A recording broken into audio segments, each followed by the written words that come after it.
I recently purchased the Kreg 720 pocket hole jig, and there's two things that really annoy me about it.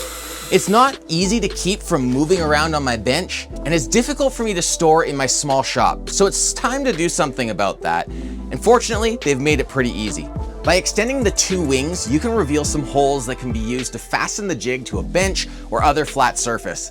I'm gonna cut a piece of MDF, plywood would actually work even better, and I'll show you why and how I'm going to make this work with my preferred shop storage solution. I'm going to overhang the plywood slightly over my bench and then set the jig on top and send a couple of screws through.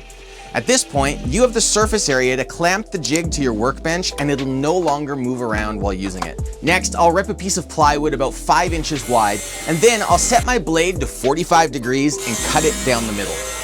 Line everything up, screw them together, and when I'm done with the jig and need to store it away, this was a simple one today, but hopefully you found it helpful. If you've got any other tips or tricks for improving your Kreg Jig experience, drop it in the comments so others can benefit from it too. That's it for now, so until next time, make sawdust, not excuses.